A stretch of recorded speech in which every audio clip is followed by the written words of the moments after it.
সুন্দর পৃথিবীতে বাস করি। চেয়ে দেখো কত সুন্দর প্রকৃতি তোমার চারপাশে। চলো আমরা সৃষ্টির শুরুতে ফিরে যাই, দেখি বাইবেল আমাদের সে বিষয়ে কি বলে।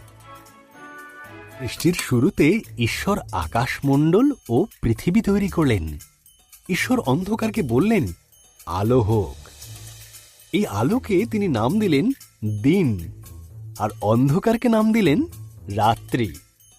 প্রথম দিন শেষ হল। ঈশ্বর উপরের জল থেকে নিচের জলকে আলাদা করে ফাঁকা জায়গা তৈরি করলেন, যার নাম দিলেন আকাশ। দ্বিতীয় দিন শেষ হল।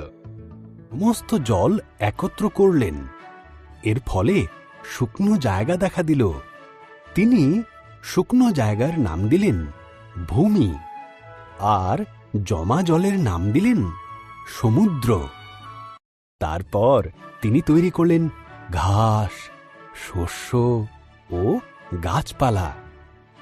তৃতীয় দিন শেষ হল। এরপর ঈশ্বর আকাশে বিভিন্ন আলো তৈরি করলেন, দিনের জন্য সূর্যকে আর রাতের জন্য চাঁদ ও তারাদের তৈরি করলেন। চতুর্থ দিন শেষ হল। ঈশ্বর মাছেদের সৃষ্টি করলেন জলে সাঁতার কাটার জন্য, আর পাখিদের সৃষ্টি করলেন আকাশে ওড়ার জন্য।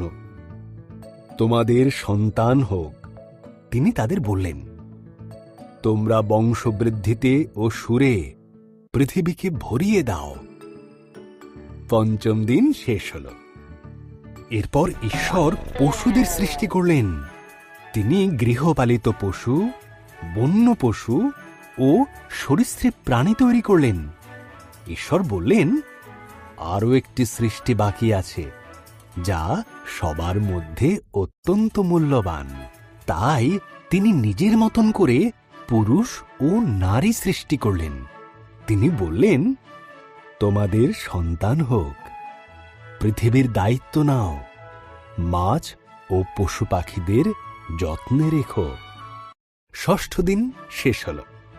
এরপর ঈশ্বর দেখলেন তাঁর সমস্ত সৃষ্টিকে খুব সুন্দর। তিনি বললেন, এই সপ্তম দিনে তিনি বিশ্রামে গেলেন এবং দিনটিকে স্মরণীয় করে রাখলেন। সপ্তম দিন শেষ হল।